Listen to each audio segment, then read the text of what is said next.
pengakuan di ujung penyesalan.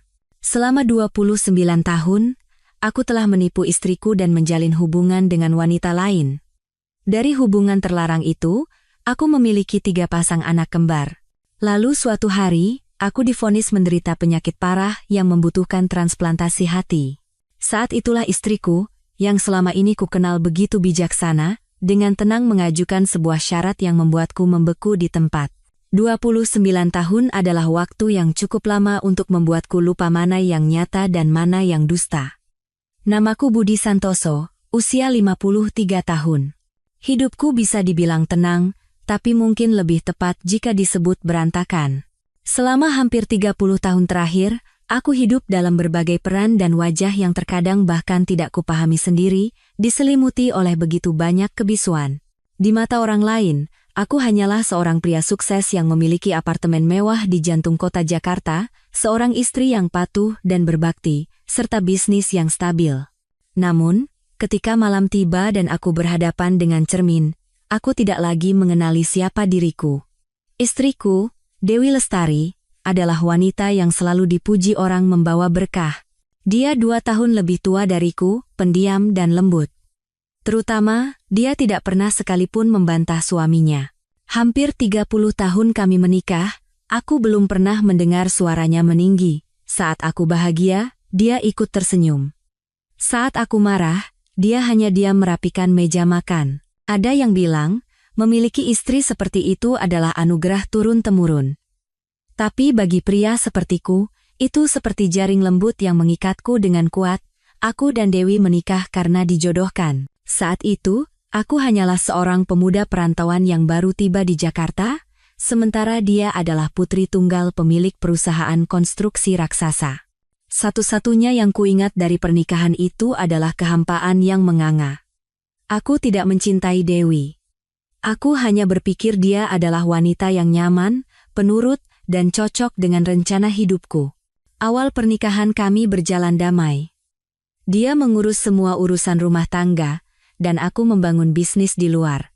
Perusahaanku didirikan dengan modal dari keluarga mertuaku, dan bisnis itu berkembang pesat. Semua orang bilang aku pria yang beruntung, mendapatkan istri yang bijaksana dan latar belakang yang kokoh. Namun, hanya aku yang tahu bahwa ada kekosongan di rumah yang tampak damai itu, kekosongan yang tak bisa diisi oleh apapun. Aku tidak menyalahkan Dewi, tapi sikapnya yang penurut dan nyaris tanpa suara itu membuatku sesak. Dia tidak pernah bertanya aku pergi kemana, pulang jam berapa, atau bahkan menunjukkan rasa cemburu.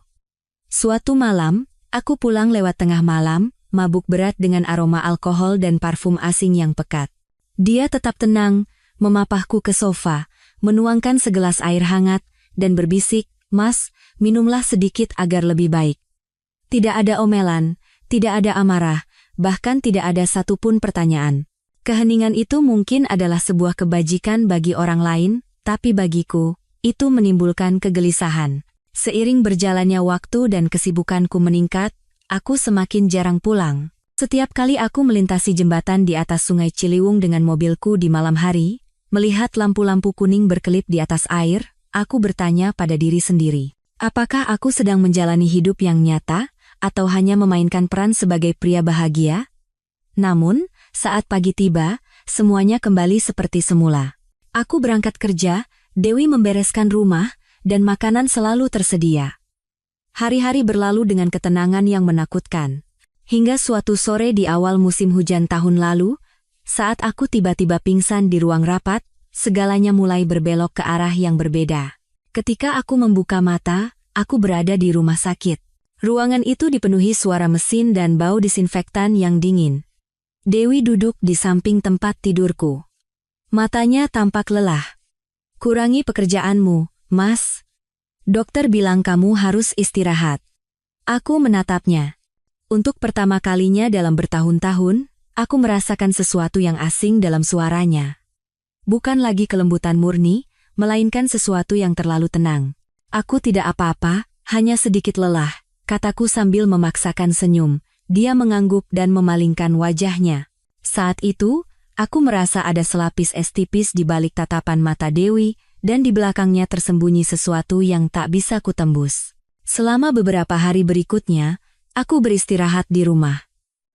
Dewi tetap merawatku, tapi seolah ada dinding tak kasat mata di antara kami. Suatu hari, aku mendengarnya berbicara lama di telepon. Suaranya pelan dan lembut, tapi tatapannya anehnya begitu tegas. Ketika aku bertanya, dia hanya menjawab, urusan kantor. Ada kontrak baru yang harus diurus. Aku terkejut. Sejak kapan dia mulai tertarik pada bisnisku? Aku selalu berpikir bahwa uang, kekuasaan, keluarga, dan kehormatan, semuanya ada dalam genggamanku. Tapi aku lupa. Terkadang kebisuan seorang wanita selama bertahun-tahun bukanlah karena kelemahan, melainkan karena dia sedang menungguku untuk pergi sangat jauh. Aku belum menyadari bahwa sejak hari aku pingsan di ruang rapat itu, roda kehidupanku mulai berputar ke arah yang sama sekali tidak kuduga. Setelah keluar dari rumah sakit, aku pulang dengan hati yang berat. Tubuhku masih lelah, tapi yang membuatku sesak adalah perubahan tanpa suara dari Dewi. Dia masih membuatkan bubur, menanyakan kabarku, dan merawatku, tapi ada sesuatu yang berbeda dalam tatapan dan suaranya. Dia tidak lagi pemalu, melainkan tenang hingga terasa dingin. Saat aku bilang ingin kembali bekerja, dia menjawab dengan tenang, sebaiknya istirahat beberapa hari lagi. Dokumen perusahaan untuk sementara sudah saya minta orang lain untuk menandatanganinya. Aku terkejut. Orang lain? Tanyaku.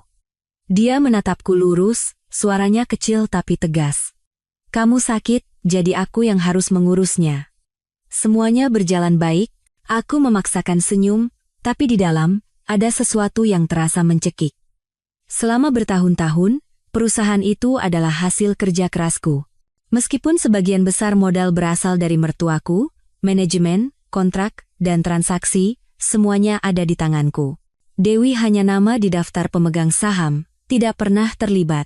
Tapi sekarang, dia mengatakan telah menunjuk orang untuk menandatangani dokumen seolah itu hal biasa. Punggungku terasa dingin. Sejak hari itu, aku mulai mengamatinya dengan saksama. Setiap kali aku bertanya tentang kontrak, dia menjawab, sudah kurus. Jangan khawatir. Suaranya masih lembut, tapi kelembutan itu telah menjadi dinding kokoh yang tak bisa kutembus. Tiba-tiba aku sadar, selama puluhan tahun ini, selain fakta bahwa dia adalah istriku, aku tidak tahu apa-apa tentang wanita ini. Suatu malam, aku duduk di sofa, pura-pura menonton TV sambil mengintip Dewi yang sedang merapikan dokumen. Dia memasukkan berkas-berkas ke dalam tas kerjanya dengan cekatan, seolah sudah melakukan pekerjaan ini seumur hidupnya. Aku bertanya, apa yang kamu kerjakan belakangan ini sampai begitu sibuk? Harus menandatangani perpanjangan proyek-proyek lama yang kamu tunda. Bagaimana kamu bisa menandatanganinya tanpaku? Dia mengangkat kepalanya. Tatapannya tenang. Lupa, ya, aku pemegang saham terbesar, dan ada surat kuasa yang kamu tandatangani tahun 2015, aku membeku di tempat.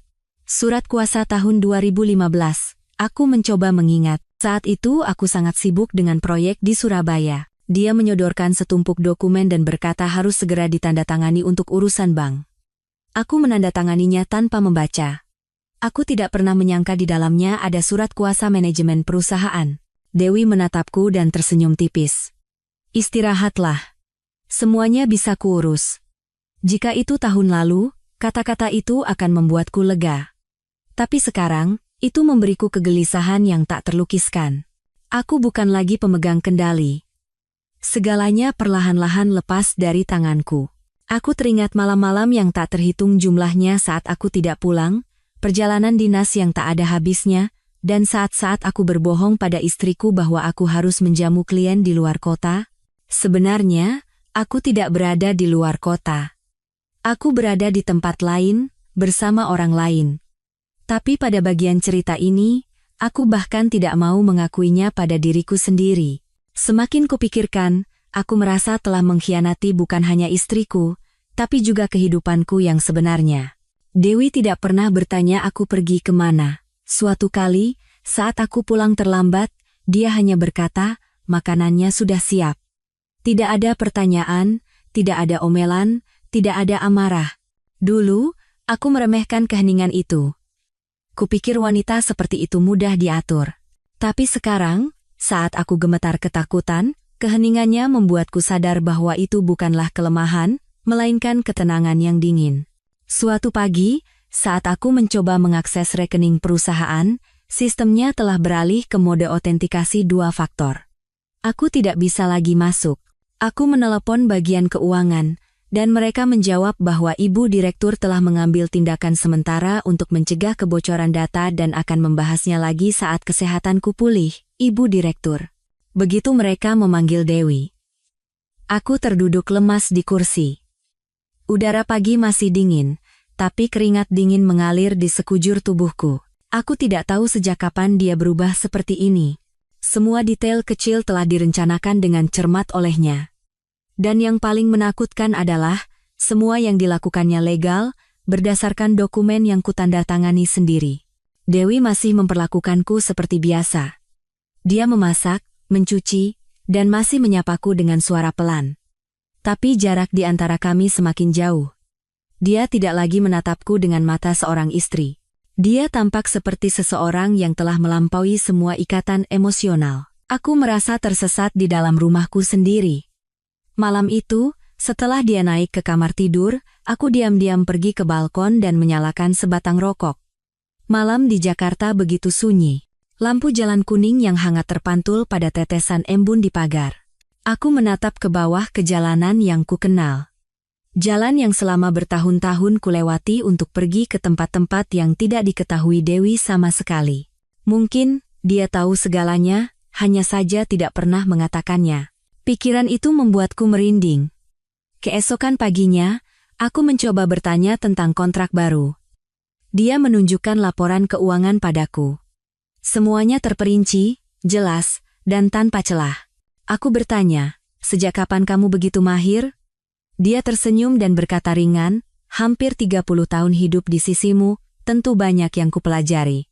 Kedengarannya seperti pujian, tapi aku merasakan pisau tajam di dalamnya. Selama 30 tahun, di belakangku, dia belajar hukum, mengamati, dan diam-diam mengumpulkan semua yang menjadi milikku. Dan sekarang, saat aku lemah, dia bangkit dengan lembut namun tegas. Menjelang malam, aku mendengar suaranya di telepon. Ya, dividennya tolong transfer ke rekening perusahaan induk. Lakukan saja sesuai yang tertera di surat kuasa. Suaranya tenang, tanpa sedikit pun getaran. Aku berdiri di koridor. Bayanganku memanjang di lantai, seolah aku perlahan-lahan terdorong keluar dari kehidupanku sendiri. Aku ingin bertanya, ingin menuntut, ingin berteriak, apa yang sedang kamu lakukan? Tapi aku mengurungkannya. Aku tahu, jika dia sudah memulai, itu berarti dia telah mempersiapkannya sejak lama. Keheningan selama puluhan tahun bukanlah kelemahan, melainkan kesabaran menunggu saat aku tergelincir. Malam itu, dia membawakanku secangkir wedang jahe hangat dan berbisik, minumlah, Mas. Udaranya mulai dingin. Aku menatap cangkir yang mengepulkan uap. Aroma jahe yang pedas menusuk hidung. Di matanya, tidak ada lagi cinta, hanya ada ketenangan yang sunyi dan menakutkan. Aku bertanya, tidak ada yang ingin kamu katakan padaku? Dia menggeleng dan tersenyum tipis. Semuanya hanya kembali ke tempatnya masing-masing, Mas.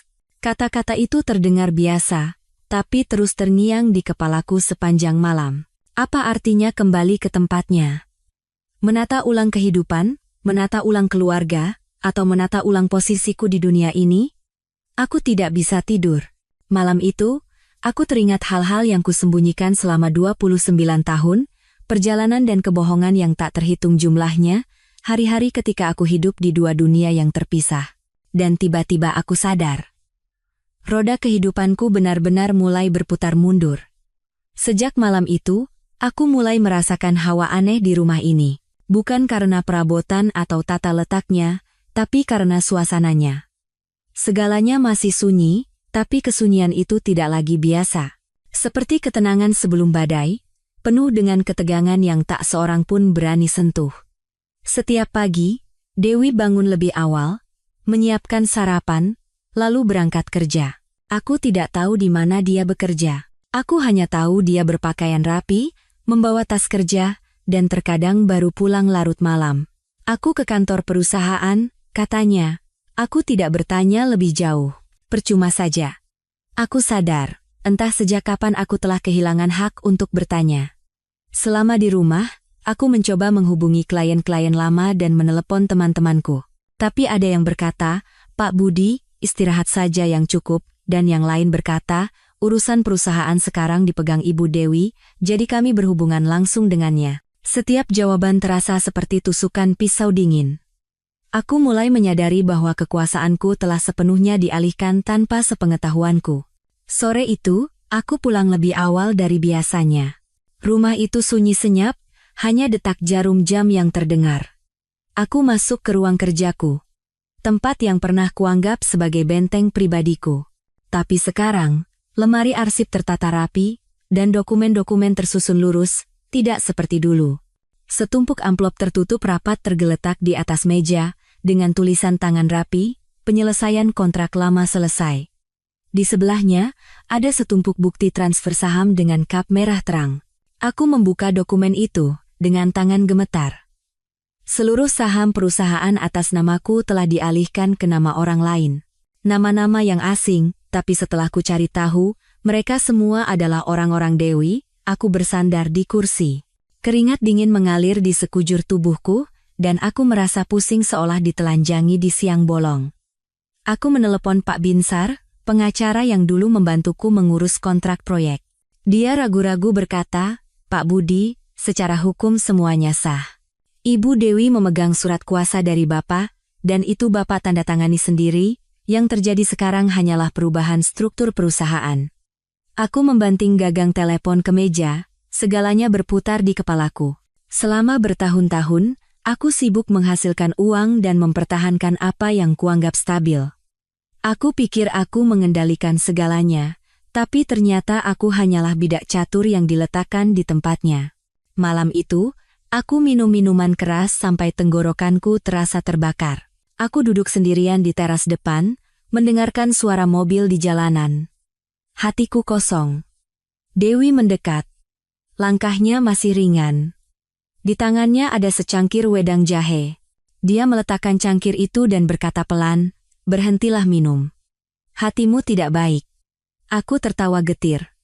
Sekarang apa bedanya hatiku baik atau buruk? Kamu sudah mengambil semuanya. Dia menatapku tanpa menjawab. Di matanya ada campuran aneh antara kasihan dan ketenangan. Dia berkata pelan-pelan saja. "Aku tidak perlu mengambil semuanya. Aku hanya mengambil kembali apa yang memang menjadi milikku." Aku kehilangan kata-kata. Ucapannya ringan, tapi cukup untuk menggelegar di hatiku seperti guntur. Apa yang menjadi miliknya? Selama 30 tahun ini, jangan-jangan dia mengingat satu persatu semua yang telah kurenggut darinya. Aku ingin membantah. Ingin mengatakan bahwa aku telah memberinya kehidupan yang mewah, rumah, status, dan reputasi. Tapi aku terdiam. Jauh di lubuk hatiku, aku tahu semua itu tidak sebanding dengan kesepian yang telah dia tanggung selama hampir separuh hidupnya. Keesokan harinya, aku menerima sepucuk surat yang diantar ke rumah. Di sampulnya tertulis namaku dengan jelas. Di dalamnya ada laporan transaksi bank, yang menunjukkan bahwa hampir semua uang di rekening perusahaan telah ditarik. Tanda tangan transfer itu milik Dewi, tapi aku tahu dia punya surat kuasa, segalanya legal. Aku menelepon bagian keuangan. Mereka bilang ibu direktur memerintahkan penarikan dana untuk investasi pribadi, dan semua dokumennya sah. Aku meletakkan gagang telepon. Hatiku terasa mati rasa. Aku mulai hidup dalam ketakutan yang dulu kupikir hanya dirasakan oleh wanita. Aku tidak lagi bisa mengendalikan apapun, bahkan pernikahanku. Dewi tidak banyak bicara, tapi setiap tindakannya seolah telah direncanakan dengan cermat. Tanpa perlu berteriak atau menyalahkan, dia hanya menggunakan keheningan dan logika untuk mengambil kembali satu persatu kepingan hidupnya yang telah hilang. Suatu malam, aku kebetulan melewati kamarnya. Di bawah cahaya yang merembes dari celah pintu, aku melihatnya sedang menulis sesuatu. Di atas mejanya ada sebuah map tebal, dan di atasnya tergeletak foto pernikahan kami saat masih muda. Dia menatap foto itu lama sekali, lalu menghela napas ringan. Aku hendak mengetuk pintu, tapi berhenti. Untuk pertama kalinya dalam bertahun-tahun, aku berpikir Dewi itu cantik. Bukan kecantikan yang lembut seperti dulu, tapi kecantikan seseorang yang telah melewati luka dan tahu apa yang dia inginkan. Aku kembali ke kamarku dan mengeluarkan sebuah buku catatan usang. Di dalamnya ada beberapa kwitansi, beberapa surat, dan beberapa foto yang telah pudar. Aku menyimpannya sebagai bukti dari kehidupan lain. Kehidupan yang tidak pernah diketahui Dewi. Atau lebih tepatnya, yang kupikir tidak dia ketahui. Di luar, dia adalah istri teladan, dan aku adalah suami sempurna di mata dunia. Tapi di balik tembok itu, ada dunia lain. Beberapa puluh kilometer dari Jakarta, ada wajah-wajah yang sangat mirip denganku, anak-anak yang memanggilku dengan nama lain, dan seorang wanita yang pernah membuatku percaya bahwa aku benar-benar dicintai. Aku tidak pernah memikirkan konsekuensinya. Aku hanya percaya, selama aku menyembunyikannya dengan rapi dan membagi waktu dengan baik, kedua belah pihak bisa hidup damai. Tapi sekarang, melihat Dewi yang duduk diam di mejanya, tatapannya jauh namun tegas, tiba-tiba aku sadar. Mungkin dia tahu segalanya. Sejak dulu sekali. Hanya saja tidak pernah mengatakannya. Aku tidak bisa tidur. Ribuan pertanyaan muncul di kepalaku. Apakah dia punya bukti? Apakah dia tahu tentang Sari dan anak-anak? Atau dia hanya ingin mengembalikan perasaan kehilangan kendali, seperti yang telah kulakukan padanya selama bertahun-tahun? Keesokan paginya, aku pergi pagi-pagi dan mengemudi tanpa tujuan di sekitar kota. Aku memarkir mobil di kafe langganan di tepi danau, tempat aku pernah duduk bersama Sari bertahun-tahun lalu. Pemiliknya sudah berganti, mejanya berbeda, tapi tempat duduk di sudut dekat jendela masih sama. Aku duduk dan memesan es kopi hitam. Di kepalaku, wajah Sari dan suara tawa renyahnya dari masa lalu muncul kembali. Dulu, aku pikir selama aku bisa mempertahankan kedua wanita itu dalam hidupku, segalanya akan sempurna. Tapi sekarang, keserakahanku untuk memiliki keduanya justru membuatku diambang kehilangan segalanya. Saat aku pulang malam hari, Dewi sudah menunggu di ruang tamu. Dia meletakkan sebuah map tebal di depanku dan berkata dengan suara datar, "Ini surat cerai." "Sudah kusiapkan." Aku tercengang. "Apa maksudmu?" Dia menatapku. Senyumnya tipis, tapi tatapannya tegas. "Kita harus mengakhirinya." "Aku tidak menyalahkanmu. Aku hanya lelah. Aku sudah cukup siap untuk menjalani kehidupan yang lain." Aku ingin mengatakan sesuatu, tapi tenggorokanku tercekat. Dia berdiri dan meninggalkanku sendirian di ruang tamu yang luas. Suara jam dinding terdengar begitu nyaring, memekakan telinga. Pintu kamar tidur tertutup pelan. Suara itu terdengar seperti tutup peti mati yang dipakukan pada pernikahan kami yang telah berjalan selama 30 tahun.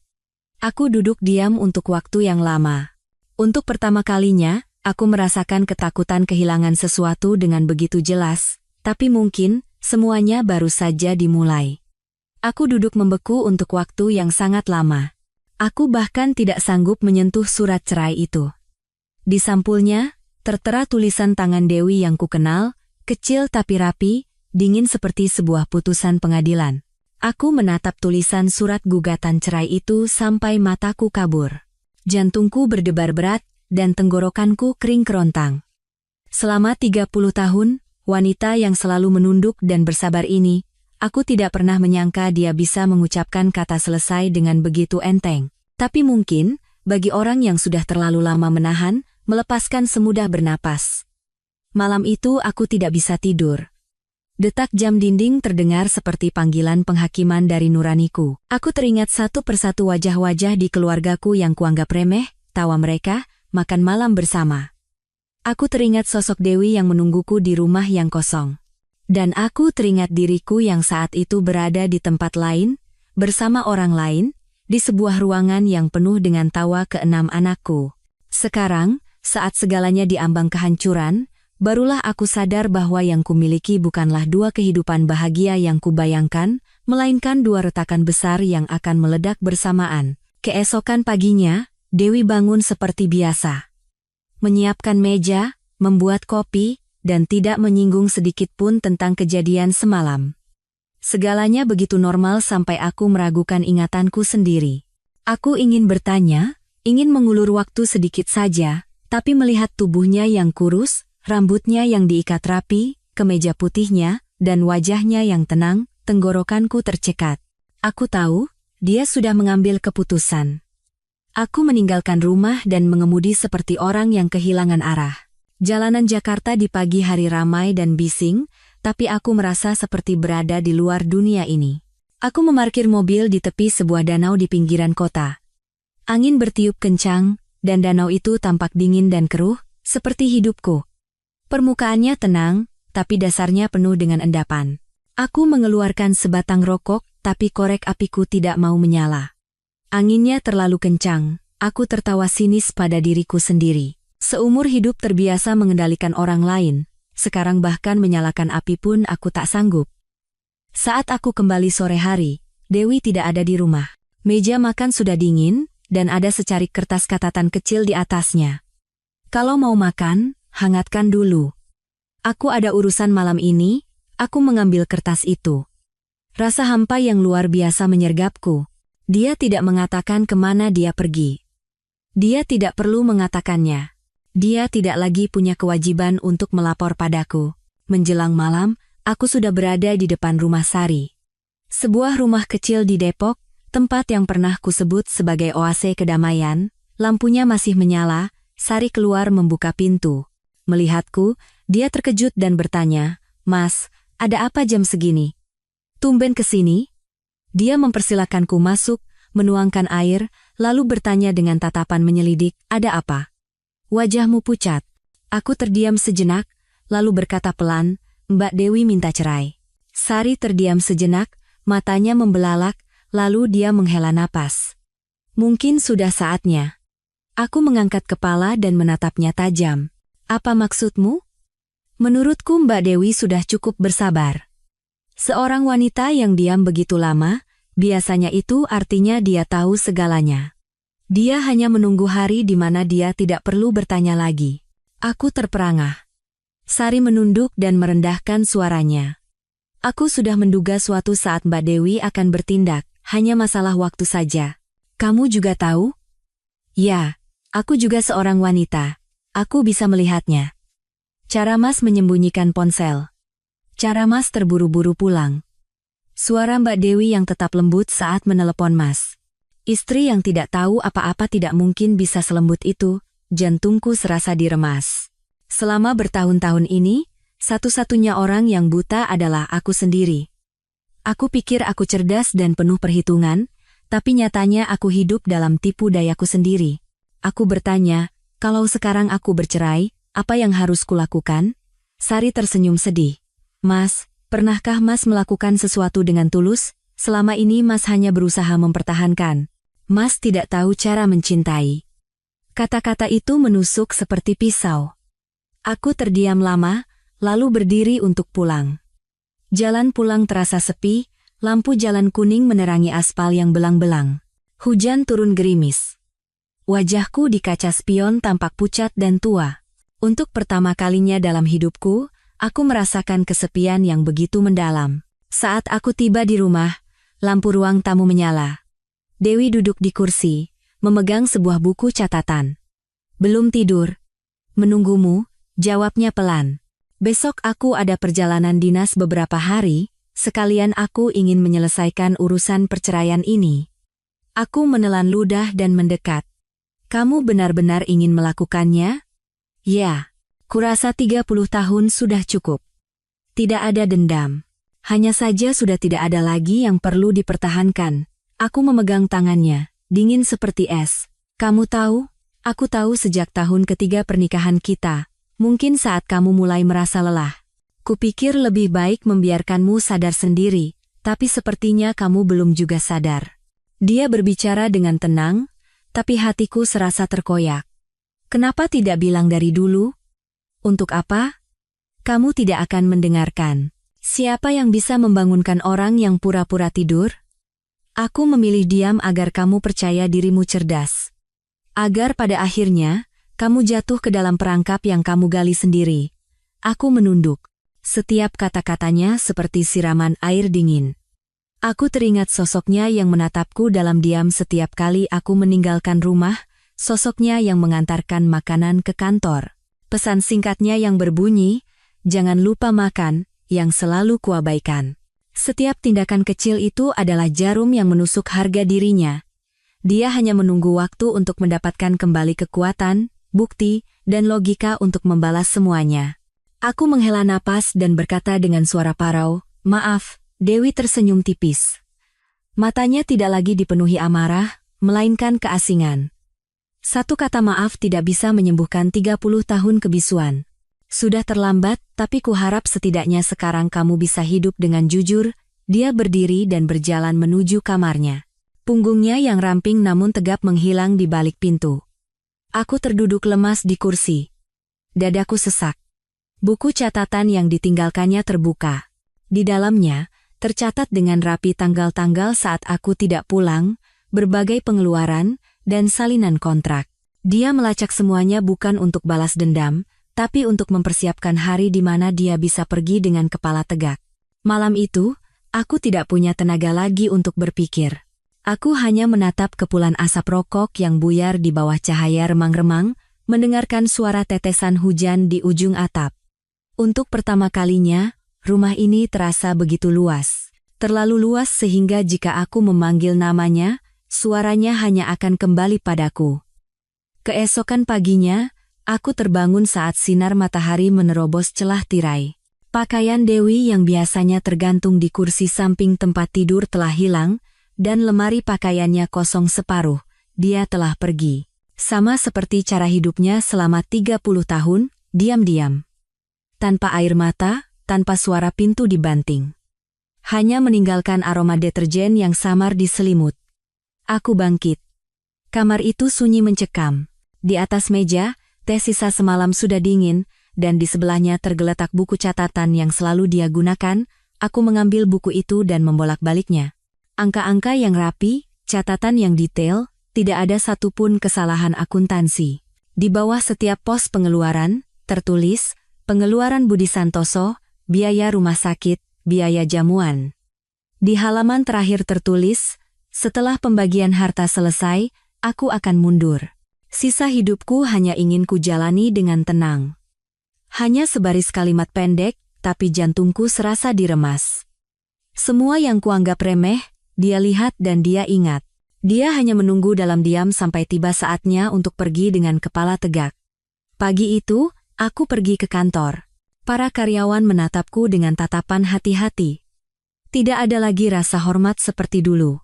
Saat aku masuk ke ruang direktur, posisi meja yang kukenal telah berubah. Kursi yang kududuki selama hampir 20 tahun itu sekarang diduduki orang lain. Mantan manajerku, Pak Wijoyo, dia berdiri dengan canggung. "Pak Budi, sudah datang?" Pak Wijoyo berkata, "Ibu Dewi menyuruh Bapak istirahat lebih lama, perusahaan untuk sementara saya yang tangani." Aku membeku dan melihat sekeliling. Dindingnya masih putih, tirainya masih yang kupilih, tapi suasananya berbeda. Aku bukan lagi pemilik tempat ini. Saat aku keluar, aku merasa segalanya di sekitarku runtuh berkeping-keping. Selama bertahun-tahun, aku percaya akulah pemegang kendali, tiang penyangga. Baru sekarang aku sadar, aku hanyalah sebuah nama di atas kertas, dan semua kekuasaan nyata ada di tangan wanita yang kuremehkan itu. Aku keluar dari kantor. Hatiku kosong. Di tengah jalanan yang ramai, aku seperti orang tersesat, tidak tahu harus kemana. Sore itu, aku mengemudikan mobil ke Depok, tempat Sari dan anak-anak tinggal. Jalan yang kukenal menuju rumah 2 lantai dengan gerbang besi tua. Aku memarkir mobil di depan. Hatiku berat. Terdengar suara tawa anak-anak, dan tak lama kemudian Sari muncul di ambang pintu. Dia terkejut melihatku. "Mas, kenapa?" Kelihatannya lelah sekali. Aku memaksakan senyum dan masuk. Aku melihat sekeliling rumah sederhana yang kubelikan hampir 30 tahun lalu. Di dinding, masih tergantung foto-foto usang. Foto ke-6 anakku yang sangat mirip denganku. Sekarang mereka semua sudah dewasa, ada yang bekerja, ada yang kuliah, tapi tatapan mereka padaku masih menyiratkan jarak. Sari menuangkan segelas air dan bertanya pelan, "Ceritakanlah, ada apa?" Aku menatapnya perlahan dan berkata, "Dewi pergi. Dia mengajukan gugatan cerai." Sari terdiam sejenak, lalu mengangguk, seolah itu adalah hal yang sudah diramalkan. Aku dengar beritanya. Teman di perusahaan memberitahuku. Katanya Mbak Dewi menjual semua saham, dan Mas sekarang tidak punya wewenang apa-apa lagi. Aku menghela napas. Benar. Aku kehilangan semuanya. Dia menatapku. Matanya tidak lagi dipenuhi kasihan, melainkan keasingan. Kehilangan semuanya? Tidak juga. Mas masih punya ke-6 anak kita dan aku. Tapi, apakah Mas pernah benar-benar menganggap kami keluarga? Aku terdiam. Kata-kata Sari benar. Selama 29 tahun, aku hanya mengirimkan biaya hidup dan sesekali mampir, berpikir uang sudah cukup. Tapi bagi dia dan anak-anak, bukan uang yang mereka butuhkan. Aku telah memberi mereka bayangan seorang ayah, tapi tidak pernah memberikan kehangatan. Anak-anak baik-baik saja? Ya, mereka baik. Tapi jangan salahkan mereka jika mereka tidak lagi memanggilmu ayah. Mereka sudah dewasa sekarang dan tahu bagaimana ibu mereka hidup selama bertahun-tahun, dan bagaimana ayah mereka hidup. Aku bersandar di kursi. Mataku kabur. Sari duduk di seberang, menyatukan kedua tangannya, dan merendahkan suaranya. Dulu aku juga percaya, Mas, aku percaya suatu saat Mas akan membereskan semuanya dan kita bisa hidup dengan layak. Tapi seiring berjalannya waktu, aku sadar Mas adalah orang yang tidak pernah punya keberanian untuk memilih. Tidak mau melepaskan keduanya, tidak mau kehilangan siapapun, hingga akhirnya kehilangan segalanya. Kata-katanya mengiris ingatanku seperti pisau. Aku teringat sosok Sari yang menungguku di depan pintu, tidak berani menelepon karena takut dicurigai jika aku terlambat. Sosoknya yang panik sendirian saat anak sakit dan hanya meneleponku dari nomor tak dikenal, aku pikir dengan mencukupi materi mereka, itu adalah caraku peduli. Tapi nyatanya, aku hanya membeli kebisuan mereka dengan uang. Aku tidak menyangka Dewi akan sejauh itu, kataku dengan suara tercekat. Mbak Dewi tidak salah, Budi Santoso. Kalau aku jadi dia, aku juga akan melakukan hal yang sama. Wanita, jika sudah terluka sampai batasnya, akan menjadi lebih dingin dari siapapun. Aku menunduk. Sari melanjutkan dengan suara yang anehnya tenang. Dan aku juga sudah lelah. Mulai sekarang, aku ingin hidup untuk diriku dan anak-anakku. Jangan khawatir lagi. Apa maksudmu? Maksudku, aku tidak ingin lagi bergantung pada sesuatu. Bisakah kita berakhir di sini? Aku menatapnya, tidak percaya. Sari yang pernah menangis untukku, yang telah menungguku selama puluhan tahun. Bahkan dia sekarang ingin pergi. Kamu juga mau meninggalkanku? Bukan meninggalkan, tapi melepaskan. Hampir 30 tahun aku berpegang padamu, tapi pada akhirnya aku hanya sadar satu hal. Kamu bukan milik siapapun, termasuk dirimu sendiri. Mendengar itu, aku terdiam seperti orang mati. Aku ingin bicara, ingin menjelaskan, tapi tidak ada kata-kata. Saat itu, aku sadar bahwa setiap sebab akibat ada harganya. Aku menjalani dua kehidupan, tapi pada akhirnya keduanya hancur berkeping-keping di hari yang sama. Saat aku meninggalkan rumah Sari, hari sudah gelap. Angin di ladang terasa dingin, bercampur dengan bau jerami terbakar. Aku mengemudi tanpa tujuan. Hatiku kosong. Saat melewati jalan menuju jalan tol, aku melihat papan nama lama perusahaanku telah berganti nama. Tulisan Santoso Konstruksi yang pernah membuatku bangga, kini hanya tersisa dalam ingatan. Aku menghentikan mobil dan turun. Langit malam tampak mendung, dan lampu-lampu kota di kejauhan bersinar seperti benang tipis. Aku berdiri di sana untuk waktu yang lama, mendengarkan suara angin yang menerpa telingaku. Untuk pertama kalinya, aku merasakan kesepian yang menusuk dari seseorang yang telah kehilangan segalanya. Istri, anak-anak, kekasih. Bahkan diriku sendiri. Aku mengangkat kepala ke langit dan bertanya pada diri sendiri. Selama 30 tahun ini, untuk apa aku hidup? Tapi tidak ada jawaban. Hanya jantungku yang berdebar kencang dan lemah, seolah memberitahukan bahwa badai besar akan datang. Dan aku punya firasat. Badai itu bukan hanya di dalam hatiku, tapi juga sesuatu yang menungguku di dunia nyata. 3 hari setelah Dewi pergi, aku menerima surat tercatat dari Pengadilan Agama Jakarta. Gugatan cerai yang telah dia siapkan kini menjadi dokumen berkekuatan hukum. Di bagian atas surat, tertera cap merah yang jelas. Petugas pos yang menyerahkan surat itu berkata dengan suara dingin, Bapak Budi Santoso, mohon tanda tangan tanda terimanya. Aku mengambil pena. Tanganku gemetar hebat sampai tanda tanganku miring. Saat pintu tertutup, rumah yang kosong terasa sunyi menyesakkan. Hanya suara jam dinding dan detak jantungku yang lambat dan berat yang terdengar. Selama beberapa hari, aku hidup dalam keheningan seperti itu. Hari terasa panjang, makanan terasa dingin, dan telepon tidak berdering. Tidak ada yang mencariku, tidak ada yang membutuhkanku. Orang-orang yang dulu antre untuk bertemu Direktur Budi, kini menghilang seolah aku tidak pernah ada. Aku kehilangan pekerjaan, kehormatan, dan alasan untuk bangun setiap pagi. Setiap kali aku ke balkon, aku melihat pasangan muda tetangga tertawa dan bercanda. Tiba-tiba aku merasa seperti orang yang sudah menyeberang ke sisi lain kehidupan. Hanya raga yang tersisa, jiwanya telah pergi entah kemana. Sabtu sore itu, saat aku duduk di depan teh yang sudah dingin, tiba-tiba darah mengalir dari hidungku, menetes ke halaman buku yang sedang kubaca. Noda merah itu menyebar di atas tulisan. Aku segera menutupnya dengan tisu, tapi darah tidak berhenti. Tenggorokanku terasa panas membara, dan kepalaku pusing, lalu segalanya menjadi gelap. Ketika aku membuka mata, aku terbaring di kamar rumah sakit. Selang infus terpasang di lenganku, dan monitor mengeluarkan bunyi mesin yang teratur. Seorang perawat muda mendekat dan berkata pelan, "Jangan bergerak, Pak. Dokter akan segera datang." Pintu terbuka dan seorang pria berjas putih masuk. Dia melihat rekam medis, lalu menatapku dan berkata perlahan, "Pak Budi Santoso, hasil pemeriksaannya tidak baik. Kerusakan hati Bapak sangat parah, dan ada indikasi sirosis hati stadium akhir. Jika tidak segera diobati atau mendapat transplantasi hati, prognosisnya sangat buruk." Telingaku berdengung dan seluruh tubuhku terasa dingin. Aku memaksakan senyum dan berkata, "Saya baik-baik saja, Dok, mungkin dokter salah." Dia menatapku dengan mata sedih. "Ini bukan kesalahan.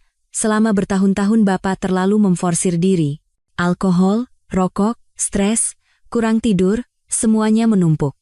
Sekarang saatnya Bapak menghadapi tubuh Bapak sendiri." Aku terbaring diam menatap langit-langit. Langit-langit putih itu kabur di depan mataku. Selama bertahun-tahun, aku percaya aku sehat dan hidupku kokoh seperti gunung. Baru sekarang aku sadar, tubuhku juga telah aus seperti jiwaku. Aku memejamkan mata. Wajah Dewi terbayang di benakku. Tatapannya yang tenang saat meletakkan surat cerai di depanku. Apakah dia tahu? Apakah dia melihatku perlahan-lahan hancur dan tetap diam agar aku menghadapi akhir ini sendirian? Dokter bertanya apakah ada keluarga yang bisa dihubungi. Aku terdiam lama, lalu berkata pelan, "Saya tidak tahu harus menelepon siapa. Saya tidak punya keluarga yang sesungguhnya lagi." Dewi telah pergi. Sari memutuskan kontak secara diam-diam setelah percakapan kami hari itu. Aku mencoba meneleponnya, tapi hanya terdengar suara operator, "Nomor yang Anda tuju sedang tidak aktif." Aku menelepon putra sulung Sari, setelah lama baru dia mengirim pesan singkat, "Tolong jangan telepon lagi." Aku menatap layar ponsel. Dadaku sakit sampai sulit bernapas. Malamnya, dokter datang lagi dan menjelaskan prosedur transplantasi hati. Dia bilang harus mencari donor yang cocok. Aku mendengarkan kata demi kata, tapi pikiranku kosong. Siapa yang harus kucari? Keenam anak Sari tidak mau menemuiku. Dewi. Tidak. Aku tidak bisa memikirkannya. Aku sudah terlalu banyak menyakitinya. Dengan muka apa aku memintanya? Tapi tanpa kusadari, nama itu terus muncul di benakku. Seolah seumur hidup aku tidak bisa lepas dari wanita itu. Selama 3 hari dirawat di rumah sakit, aku sendirian. Tidak ada yang menjenguk, tidak ada karangan bunga, tidak ada satupun panggilan telepon. Ranjang sebelah setiap hari diisi pasien baru, tapi aku tetap terbaring di sana. Aku mendengar orang-orang lalu lalang, menghela napas, dan terdiam. Aku melihat keluar jendela. Langit Jakarta mendung, dan angin menggoyangkan tirai usang. Aku mendengar suara waktu yang menetes di atas hatiku. Pada malam hari ketiga, pintu kamar terbuka dan seseorang masuk. Sosoknya kecil, mengenakan mantel panjang berwarna abu-abu. Aku mengangkat kepala. Jantungku serasa berhenti berdetak. Itu Dewi. Dia berdiri di sana, menatapku dalam diam untuk waktu yang lama. Tidak ada celaan, tidak ada amarah, hanya keheningan yang tak terlukiskan. Aku mencoba bangkit dan bertanya dengan suara parau, "Bagaimana kamu tahu aku di sini?" Dia mendekat dan meletakkan tasnya dengan tenang. "Dokter menelepon. Kamu mencantumkan namaku sebagai kontak darurat, entah kamu ingat atau tidak." Aku menunduk malu. Dia duduk di samping tempat tidur dan menuangkan air. Suaranya tenang, seperti berbicara pada orang asing. Katanya butuh transplantasi hati? Iya. Tapi aku tidak ingin merepotkan siapapun. Jangan berkata begitu. Siapa di dunia ini yang tidak pernah bergantung pada orang lain setidaknya sekali seumur hidup? Kata-katanya ringan, tapi hatiku sakit. Aku tidak berani menatapnya, dia menatap keluar jendela dengan tenang. Cahaya rumah sakit terpantul pada tetesan hujan tipis. Suaranya kecil seperti desahan, "Aku akan menjalani tes. Kalau cocok, aku yang akan mendonorkannya." Aku terkejut dan menatapnya. "Apa maksudmu? Aku akan mendonorkan hatiku." Aku menggeleng dan berkata dengan suara gemetar, "Tidak. Aku sudah terlalu banyak menyakitimu. Aku tidak pantas menerima apapun lagi darimu. Pantas atau tidak, biarlah Tuhan yang menentukan. Aku hanya melakukan apa yang nuraniku perintahkan." Setelah selesai bicara, dia bangkit, merapikan mantelnya, dan pergi. Langkahnya ringan, tapi gema yang ditinggalkannya di hatiku begitu berat. Pintu tertutup, dan air mata panas mengalir di pipiku. Selama bertahun-tahun aku menyakitinya, tapi sekarang, saat tidak ada seorang pun di sisiku, orang pertama yang datang adalah orang yang telah kuhianati. Malam itu, aku tidak bisa tidur dan terus gelisah. Aku memikirkan segalanya. Pagi-pagi ketika dia bangun untuk membuatkanku teh, saat-saat aku mencoba menghindari matanya ketika pulang terlambat. Keheningannya yang kuanggap bodoh. Ternyata, dia mengerti segalanya. Dia hanya mencoba menjaga harga diriku. Dia diam selama hampir 30 tahun. Agar hari ini, saat aku jatuh, dia bisa menatapku lurus tanpa dendam.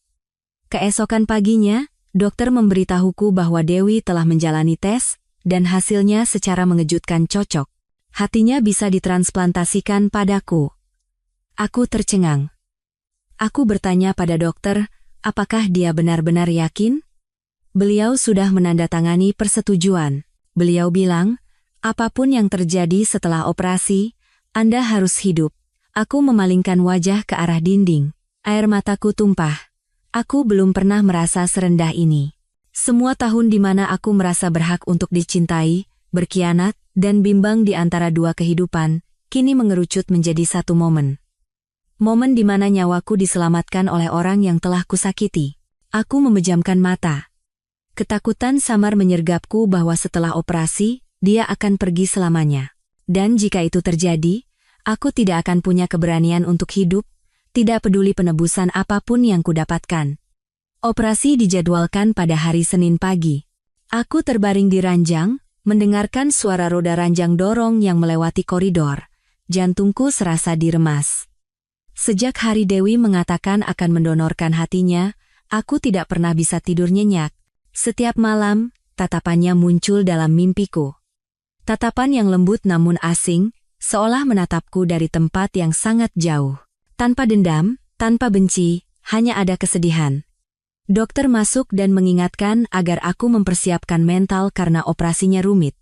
Aku hanya mengangguk, tidak punya tenaga untuk berbicara lagi. Saat ranjang dorong berhenti di depan ruang operasi, aku melihat Dewi duduk di kursi tunggu. Wajahnya pucat dalam balutan baju pasien, rambutnya diikat rapi. Bibirnya tidak berwarna, tapi tatapannya tetap tenang. Dia melihatku dan tersenyum tipis. "Jangan khawatir. Semuanya akan baik-baik saja." Aku mengulurkan tangan untuk meraih tangannya, tapi jarak di antara dua ranjang terlalu jauh, hanya menyentuh udara hampa. Banyak sekali yang ingin kukatakan. Aku ingin minta maaf, ingin bertanya mengapa dia melakukan sejauh ini, tapi kata-kata itu tercekat di tenggorokan. Dia memberi isyarat seolah menyuruhku diam. Matanya memancarkan cahaya yang anehnya lembut, dan dia didorong ke arah yang berbeda. Segalanya terjadi begitu cepat, aku hanya sempat melihat punggung kecilnya menghilang di balik pintu ruang operasi berwarna biru dingin. Setelah itu, aku tidak ingat apa-apa lagi. Ketika aku membuka mata, cahaya putih menyilaukan menerobos kelopak mataku. Terdengar suara mesin dan langkah kaki, dan seseorang berbisik pelan, "Sudah sadar, Pak." Tenggorokanku kering kerontang. Aku mencoba bergerak, tapi seluruh tubuhku terasa berat. Dokter berdiri di sampingku. Tatapannya lembut namun dalam. "Pak Budi, operasinya berhasil. Untuk saat ini, Bapak aman." Aku melihat sekeliling dan bertanya dengan suara kaku seperti batu, "Dewi, bagaimana dengan Dewi?" Dokter terdiam sejenak, menghindari tatapanku sambil menulis sesuatu di rekam medis. Dia berkata dengan suara nyaris berbisik, "Kondisinya lebih lemah dari yang kami perkirakan. Terjadi pendarahan hebat pasca operasi, dan jantungnya sempat berhenti lama. Kami sudah berusaha semaksimal mungkin." Aku membeku di tempat, pikiranku kosong, dan hanya satu suara yang terus berputar. Detak jantungku sendiri, berdetak gila seolah menyangkal kata-katanya. Aku mencoba bangkit, tapi luka operasiku terasa sakit seperti akan robek. Tubuhku serasa hancur berkeping-keping. Tidak mungkin. Dia bilang akan baik-baik saja. Dokter membaringkanku kembali dan berkata dengan suara parau, "Beliau menyelamatkan Anda. Sekarang Anda harus hidup dengan benar." Itu pesan terakhirnya. Aku menatap langit-langit dengan pandangan kosong. Segalanya berputar. Kata-kata itu menjadi pisau yang mengoyak sisa-sisa terakhir dalam diriku. Aku hidup, dan dia pergi. Aku hidup dengan sebagian tubuh dari orang yang telah kuhianati. 2 hari kemudian, pemakaman kecil Dewi diadakan di rumah duka. Hanya beberapa kerabat dari pihak keluarga besarnya, dan beberapa karyawan perusahaan yang hadir. Aku berjalan ke koridor dengan bantuan tongkat, menyaksikan mobil jenazah pergi. Langit hari itu mendung, dan hujan gerimis turun seperti kabut. Aku berdiri di sana, bahkan tidak bisa menangis. Tetesan hujan dingin membasahi pakaianku, meresap hingga ke jantung. Seorang perawat mendekat dan memberiku sebuah amplop. "Ini titipan dari almarhumah. Beliau minta disampaikan jika Bapak sudah sadar." Aku menerima amplop itu dengan tangan gemetar. Di dalamnya ada sepucuk surat pendek dengan tulisan tangan istriku yang kukenal. "Budi, jika kamu membaca ini, artinya kamu hidup dan aku sudah tidak ada lagi di sisimu. Aku tidak menyalahkanmu. Pria manapun bisa goyah sesaat, tapi kesalahan yang berlanjut selama 30 tahun bukan lagi kelemahan, melainkan takdir buruk. Aku tidak ingin kamu mati. Kematian adalah jalan yang terlalu mudah. Aku ingin kamu hidup untuk menyadari nilai dari orang yang tertinggal. Anggap saja hati yang kudonorkan ini sebagai hutang budi terakhir. Jangan anggap ini sebagai penebusan atau pengampunan. Aku tidak semurah hati itu untuk menyebutnya pengampunan. Aku hanya tidak ingin orang yang pernah paling kucintai mengakhiri hidupnya dalam kesepian. Setelah aku pergi, perusahaan, rumah, dan harta, semuanya sudah kuatur. Untukmu, hanya akan tersisa rumah kecil ini dan cukup uang untuk menjalani sisa hidupmu dengan sederhana. Aku tidak merampas milikmu. Aku hanya mengembalikan apa yang pernah kau berikan padaku, kehampaan. Selamat tinggal." Hanya beberapa baris tulisan, tapi aku tidak sanggup membacanya sampai selesai. Setiap huruf menjadi duri yang menusuk jantungku. Aku menjatuhkan surat itu, terduduk, dan meraung. Untuk pertama kalinya dalam bertahun-tahun, aku menangis seperti anak kecil. Semua harga diri, kesombongan, dan kepercayaan diriku runtuh dalam sekejap. Aku selamat, tapi jiwaku seolah telah direnggut. Selama beberapa hari berikutnya, aku berlatih untuk berjalan lagi, bernapas lagi, dan terbiasa dengan bekas luka panjang di perutku. Bekas luka yang terukir sebagai penyelamatan sekaligus hukuman. Setiap kali aku bercermin, aku melihat diriku yang lain di mata yang tua, lelah, dan kosong. Kamar rumah sakit itu kosong, tapi aku selalu mendengar langkah kaki seseorang. Suara sendok beradu dengan mangkuk, suara lembut seorang wanita yang memanggilku sambil makan bubur, suara-suara yang terukir dalam diingatanku. Suatu sore, aku meminta untuk pulang. Saat aku melangkah keluar dari rumah sakit, angin dingin menerpa wajahku, aroma bunga kenanga di penghujung musim begitu pekat, aku berjalan kaki sampai ke rumah. Melewati jalan di mana kafe favorit Dewi berada, melewati persimpangan tempat aku dulu menunggunya pulang kerja. Segalanya masih sama, hanya orangnya yang telah tiada. Sesampainya di rumah, segalanya masih sama seperti sebelum dia pergi. Di atas altar kecil, ada foto Dewi, foto saat kami baru menikah. Dia tersenyum tipis dengan mata yang jernih dan lembut. Aku duduk, menyalakan dupa, dan menatap kepulan asapnya. Aku berbisik, aku mengerti sekarang, Dewi. Selama 30 tahun, kamu telah memberiku pelajaran termahal dalam hidup. Kamu menang, dan aku menjadi pecundang yang paling menyedihkan. Aku melihat sekeliling rumah yang kosong. Di dalam lemarinya, tersisa sebuah kotak kayu. Di dalamnya ada kertas-kertas berisi catatan. Selama bertahun-tahun, dia diam-diam belajar akuntansi, hukum, dan mengikuti kursus manajemen bisnis. Dia mempersiapkan diri selangkah demi selangkah untuk menyelamatkan dirinya sendiri. Dan kini, bahkan saat meninggalkan dunia, dia meninggalkan warisan bukan berupa uang, melainkan kesadaran. Saat malam tiba, aku pergi ke balkon. Lampu-lampu Jakarta yang berkelip seperti kenangan membentang panjang. Aku sadar. Hidup menghukum seseorang bukan dengan cambuk, tapi dengan penyesalan yang terlambat. Dewi tidak merampas hartaku, dia membawa pergi sesuatu yang tidak akan pernah bisa kutemukan lagi, ketenangan. Aku memasukkan suratnya ke dalam laci dan menutupnya perlahan. Saat itu, aku seolah mendengar suaranya yang ringan seperti angin di telingaku. Hiduplah dengan benar, Budi. Aku tersenyum tipis dengan mata basah. Di luar, malam sunyi. Dan yang tersisa hanyalah aku, yang selamat dengan hati dari wanita yang telah kuhianati. Dengan hutang yang tak akan pernah bisa kubayar. Dan mungkin, itulah putusan yang paling adil bagi orang sepertiku.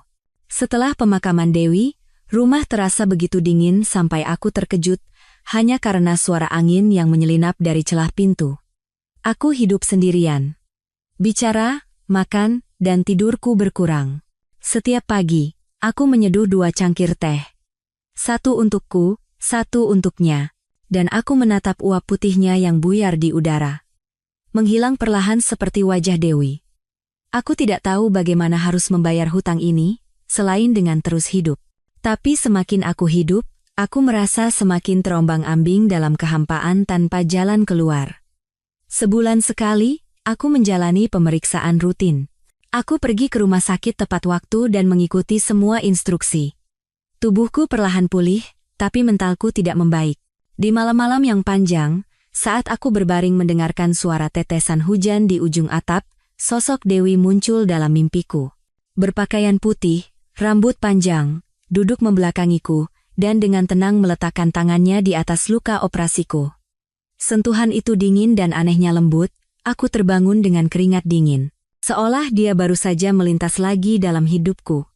Suatu pagi di bulan Agustus, sepucuk surat asing datang. Di sampulnya tertulis namaku, dengan tulisan tangan yang kaku, bukan tulisan Dewi. Ternyata itu adalah pemberitahuan dari sebuah firma hukum. Isinya meminta kehadiranku untuk menyelesaikan beberapa hal terkait warisan dan aset. Aku bingung. Dewi sudah membereskan segalanya, apalagi yang harus diselesaikan?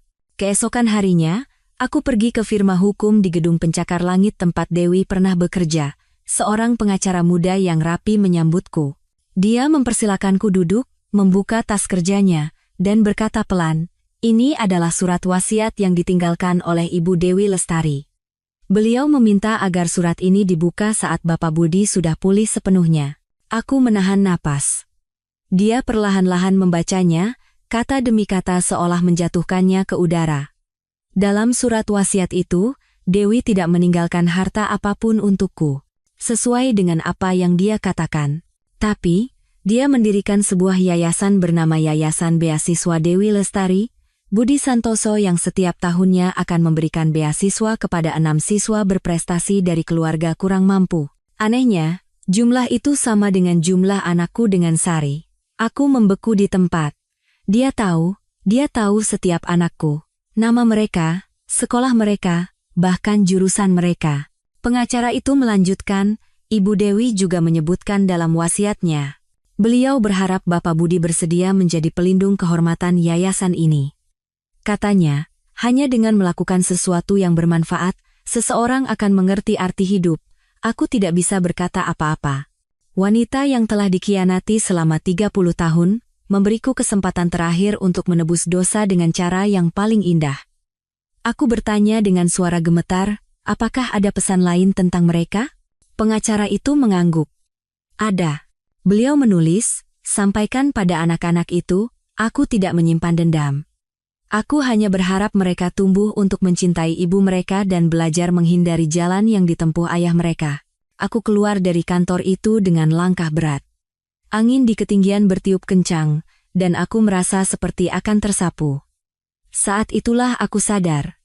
Dewi tidak membalas dendam dengan penderitaan. Dia membalas dendam dengan pencerahan. Tidak ada penyesalan yang lebih besar daripada diperlakukan dengan kebaikan sebesar ini oleh orang yang telah kau sakiti. Malam itu, aku menelepon Sari. Setelah beberapa kali dering, dia mengangkatnya. Suaranya penuh kewaspadaan, ada apa menelepon? Aku perlahan-lahan menceritakan tentang yayasan beasiswa itu, dan mengatakan ingin menyerahkan dokumennya kepada anak-anak. Di seberang sana, hening untuk waktu yang lama. Akhirnya dia berkata, baiklah, datanglah besok. Keesokan harinya, aku membawa dokumen itu ke rumahnya. Keenam anakku ada di sana. Mereka berdiri berjajar, menatapku dengan mata yang penuh rasa ingin tahu dan waspada. Terasa jarak yang jelas dalam tatapan itu. Anak-anak tidak memanggilku ayah, mereka hanya menunduk menyapa seperti pada kenalan lama. Sari meletakkan cangkir teh dan berkata perlahan, silakan bicara. Aku menceritakan tentang surat wasiat, yayasan beasiswa, dan harapan Dewi. Setiap kata yang kuucapkan terasa, seperti jarum yang menusuk dadaku. Karena itu adalah bukti bahwa dia telah tahu tentang mereka selama bertahun-tahun, tahu segalanya, namun tetap diam. Setelah aku selesai, keheningan panjang menyelimuti ruangan. Salah satu putra sulungku angkat bicara. Jadi, tante itu tahu semua tentang kami? Ya. Tahu segalanya, tapi tetap menyelamatkan ayah? Ya. Meskipun begitu. Anak itu menatapku lama, lalu menunduk. Aku tidak tahu, apakah yang ada di matanya adalah kemarahan, kasihan, atau penghinaan. Hanya saja, aku merasa sangat kecil di hadapan anak-anak yang pernah kuanggap sebagai beban. Sari juga tidak melanjutkan kata-katanya. Dia menatap cangkir tehnya dan berbisik seperti angin, mungkin itu cara beliau membebaskan semua orang. Aku mengangguk dengan tenggorokan tercekat, Sari mengantarku sampai ke depan pintu. Sinar matahari sore jatuh miring berwarna kuning. Dia berbalik, menatapku sejenak, lalu bertanya pelan, Mas, pernahkah Mas berpikir, jika dari awal Mas jujur pada Mbak Dewi, semuanya akan berbeda? Aku tersenyum sedih. Pernah, tapi percuma saja, sudah terlambat. Ya. Manusia memang baru bisa melihat setelah kehilangan cahaya. Aku tidak menjawab. Aku hanya menatap wanita yang telah mengorbankan masa mudanya untuk cinta tanpa nama itu. Sekarang di matanya ada ketenangan, bukan lagi penantian. Aku sadar, baginya, aku telah menjadi lembaran buku yang sudah ditutup. Malam itu, aku pulang, membuka jendela, dan menatap langit. Kota menyalakan lampu-lampunya, dan untaian cahaya itu membentang seperti jejak ingatan yang tak pernah padam. Aku meletakkan foto Dewi di atas meja, di samping buku catatan yang biasa dia gunakan. Aku berbisik seolah pada diriku sendiri, jangan khawatir. Aku pasti akan mengurus yayasan itu. Bukan untuk penebusan, tapi untuk mengingatmu. Sejak hari itu, aku setiap minggu mengunjungi kantor firma hukum untuk menandatangani dokumen pendirian Yayasan Dewi Lestari, Budi Santoso. Aku bertemu dengan siswa-siswa miskin yang mengajukan permohonan, mendengarkan cerita mereka tentang mimpi akademis. Setiap wajah muda itu adalah kepingan kenangan yang membuat mataku memanas. Aku merasa hidup kembali. Bukan untuk menikmati, tapi untuk membayar hutang. Suatu sore, setelah selesai menandatangani dokumen pencairan beasiswa pertama, aku menatap keluar jendela. Senja mewarnai satu sisi langit dengan warna merah. Aku mendengar suara tawa samar Dewi di dalam hatiku, Terdengar seperti sebuah sapaan.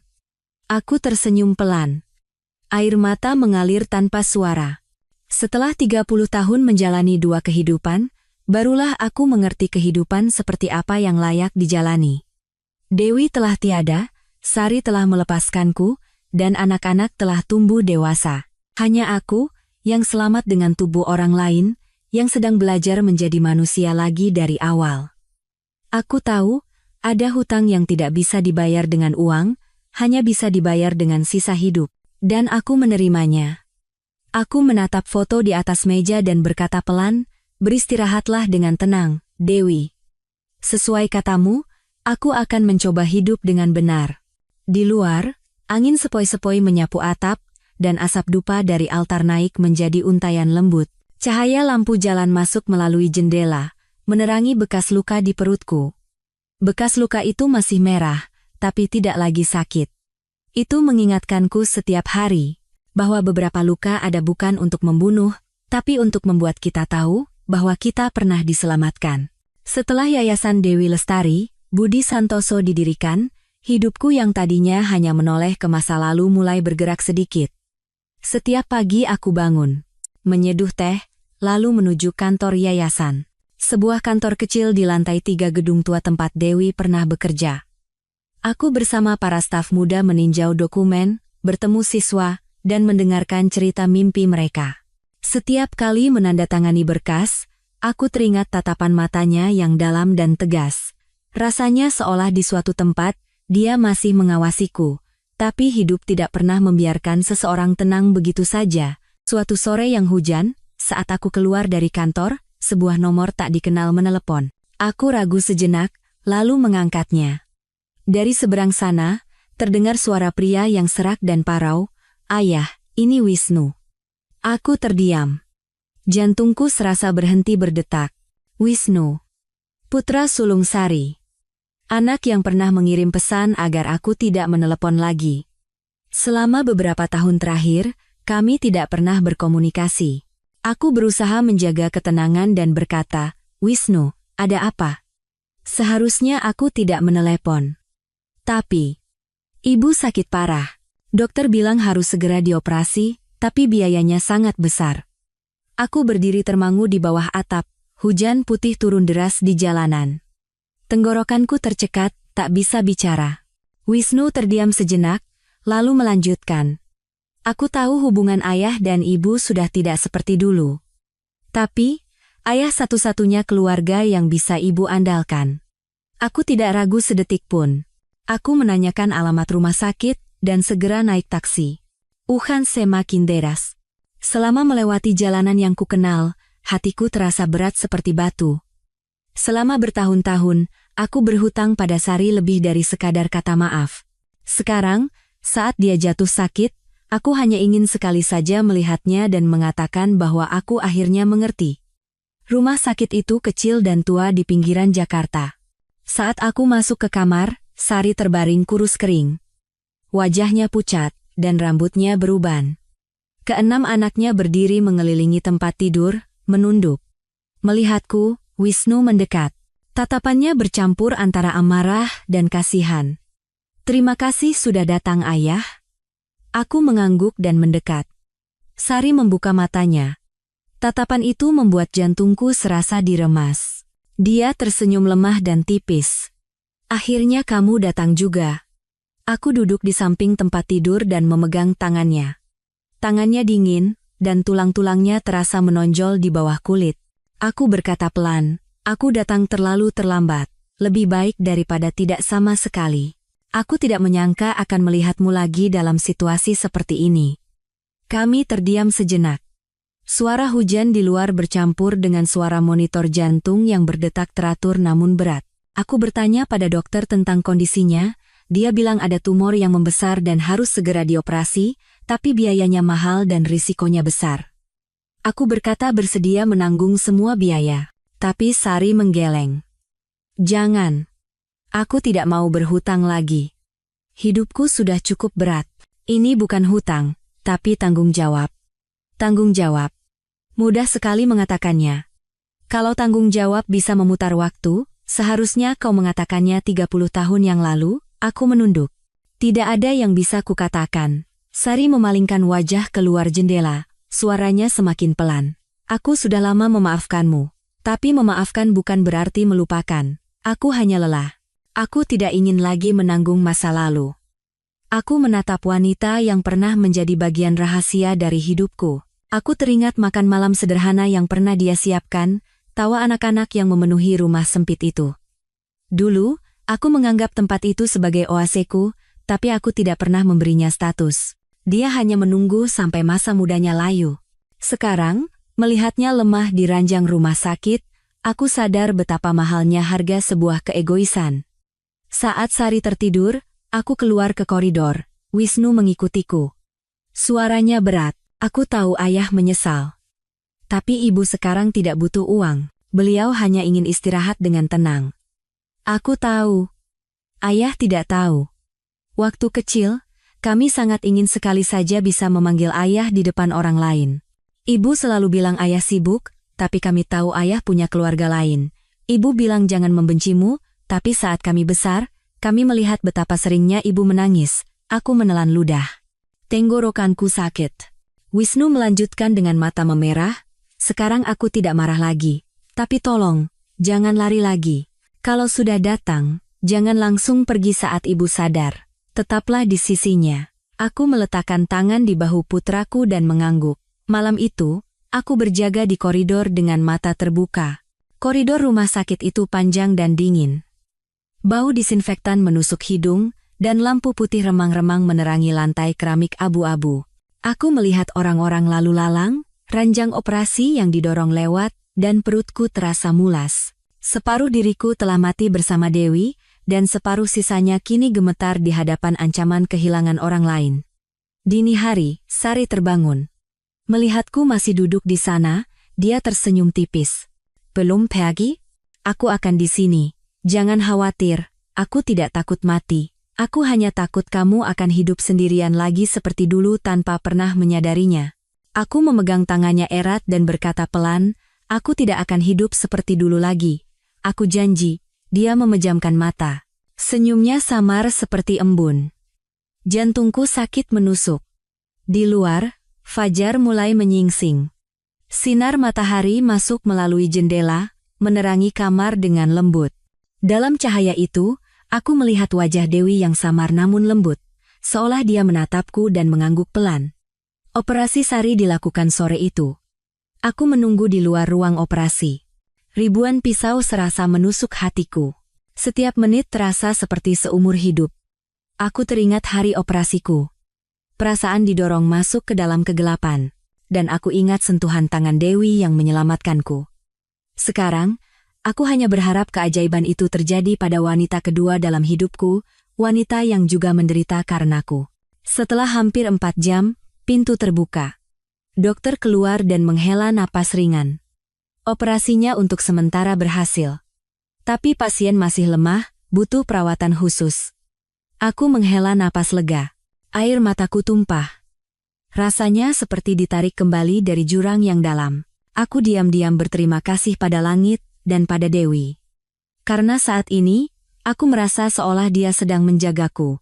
Aku berjaga di samping tempat tidur Sari sepanjang malam. Dia tidur dengan tenang. Aku memegang tangannya pelan dan berbisik sangat lirih, bertahanlah. Aku berhutang padamu, pada Dewi, dan pada anak-anak ini, aku tidak akan lari lagi, aku janji. Suara mesin terdengar teratur di telingaku, seperti embun kehidupan baru. Aku tahu, meskipun hidup tidak memberiku kesempatan untuk memperbaiki masa lalu, setidaknya ia memberiku kesempatan untuk menjalani sisa hidup dengan benar. Dan aku akan memegang kesempatan itu dengan segenap jiwa ragaku. Di luar, hari mulai terang. Sinar matahari pertama masuk melalui jendela, menerangi bekas luka di perutku. Bekas luka berbentuk kehidupan dan pengampunan. Aku menyentuhnya pelan. Terasa hangat. Aku berbisik dalam hati. Terima kasih, Dewi. Terima kasih, Sari. Dan terima kasih pada semua penderitaan yang telah mengajariku cara menjadi manusia. Sari pulih dengan lambat. Dokter bilang operasinya berhasil, tapi butuh waktu lama agar fungsi hati dan ginjalnya stabil. Aku tetap di rumah sakit merawatnya. Selama berminggu-minggu, aku hampir tidak pernah meninggalkan sisi tempat tidurnya. Aku bangun pagi-pagi untuk menyeka tubuhnya, membuat jus buah, menyiapkan obat, dan malamnya membacakan buku dengan suara pelan. Saat dia tertidur, aku duduk diam menatap rintik hujan yang terpantul di jendela. Mendengarkan suara angin yang menyapu pepohonan, rasanya seperti mengulang masa muda. Tapi kali ini, aku hidup bukan untuk kebahagiaan, melainkan untuk penebusan. Hari ketika dia sadar sepenuhnya, aku sedang membuatkan bubur. Sari menatapku lama, matanya jernih, tapi sedih. Dia berkata dengan suara lemah, pasti melelahkan. Pulanglah dan istirahat. Aku menggeleng dan menyendok bubur, meniupnya pelan. Tidak lelah. Aku hanya membayar hutangku. Dia tersenyum tipis. Wajahnya pucat, tapi senyumnya tidak lagi menyiratkan jarak, melainkan kelembutan. Dia bertanya, ingat tahun saat aku melahirkan anak kembar pertama kita? Malam itu aku hampir pingsan menahan sakit, aku meneleponmu, tapi ponselmu mati. Keesokan paginya, kamu datang membawa sekaleng susu formula dan amplop berisi uang, bilang kamu sibuk karena ada proyek. Waktu itu, melihatmu, aku marah sekaligus kasihan. Sekarang kalau kuingat, marahnya sudah hilang, kasihan pun tak tersisa, yang ada hanya penyesalan. Aku terdiam. Tanganku mengepal erat. Aku ingat betul kejadian yang dia ceritakan. Saat itu, aku sedang merayakan ulang tahun putraku bersama Dewi. Malam itu aku banyak tertawa, tapi sekarang kalau kuingat, semua tawa itu berlumuran hutang. Aku meletakkan mangkuk bubur dan berkata pelan, aku tahu aku telah membuat hidupmu menderita. Tapi jika Tuhan memberiku waktu lebih, aku ingin memulai dari awal. Setidaknya agar aku bisa menjadi sandaran yang sesungguhnya untukmu dan anak-anak. Aku tidak punya apa-apa lagi sekarang, tapi aku bisa memulai dari awal. Dia menatapku dalam diam. Angin di luar menggoyangkan tirai dengan lembut. Setelah lama, dia berkata, memulai dari awal? Apa kau pikir aku masih butuh sesuatu? Apa yang kubutuhkan sudah berlalu. Masa muda. Dan kepercayaan. Sekarang yang kuinginkan hanya ketenangan. Aku ingin menjalani sisa hidupku tanpa terikat masa lalu. Jika kau benar-benar mau, kau bisa ada di sisiku sebagai teman, sebagai ayah dari anak-anak. Hatiku sakit, tapi dalam rasa sakit itu aku merasakan kelegaan. Mungkin, tetap berada di sisinya dalam kebenaran lebih berharga daripada menahannya dalam kebohongan seperti dulu. Aku mengangguk dengan suara parau. Baik, aku akan di sisimu sebagai teman. Sejak hari itu, aku tinggal di sebuah rumah kecil dekat rumah sakit dan setiap hari merawat Sari.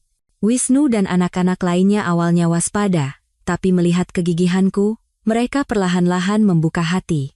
Suatu hari, putri bungsuku, Rani, diam-diam meletakkan sekantong sayuran dan beberapa kotak susu di depan pintu rumahku. Di secarik kertas kecil tertulis, "Ayah, jangan bekerja sampai larut malam, jaga kesehatan." Aku menangis saat membacanya. Baru sekarang mendengar kata ayah itu, rasanya seperti seseorang menyentuh luka lamaku, bukan untuk menyakiti, tapi agar tidak berdarah lagi. Suatu sore, aku mengajak Sari jalan-jalan. Hujan baru saja reda, jadi udaranya sejuk. Dia duduk di bangku taman, menatap danau di depannya, dan berkata pelan, aku dengar dari Wisnu. Kau mendirikan yayasan beasiswa atas nama Mbak Dewi. Aku mengangguk. Ya, agar aku tidak melupakan diriku sendiri. Baguslah. Mbak Dewi orang yang sangat kuat. Kalau saja dulu kau punya keberanian untuk memilih satu orang, kita bertiga tidak akan sesakit ini, aku tahu, tapi manusia baru sadar setelah kehilangan, aku baru tahu itu setelah kehilangan segalanya. Dia tidak berkata apa-apa lagi, hanya menatap ke kejauhan. Sinar matahari menerpa wajahnya yang kurus, membuat konturnya terlihat lebih lembut dan damai dari sebelumnya.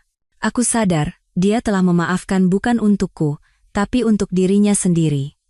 Waktu berlalu, Sari berangsur-angsur pulih. Aku membantunya membuka sebuah toko kecil di depan rumahnya, agar dia punya kesibukan dan merasa masih bisa mandiri. Di hari pembukaan, keenam anaknya datang. Mereka tertawa dan bercanda, memanggilku ayah dengan alami.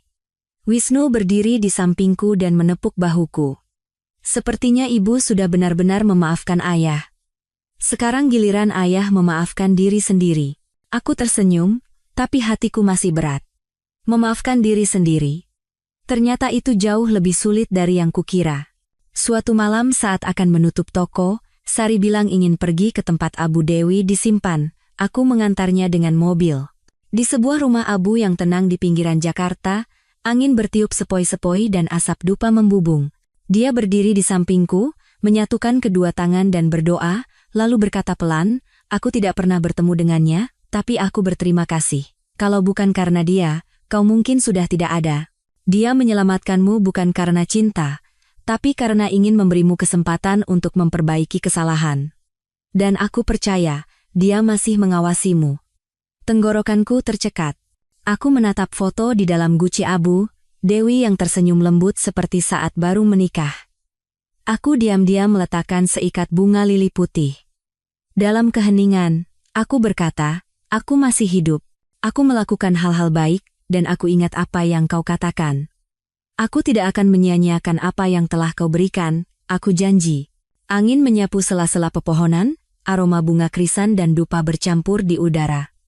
Anehnya, hatiku terasa damai. Sari tidak berkata apa-apa di sampingku. Aku tahu, aku berada di antara dua wanita, yang satu telah pergi, yang satu masih hidup. Aku berhutang pada keduanya, dan tidak akan pernah bisa melunasinya.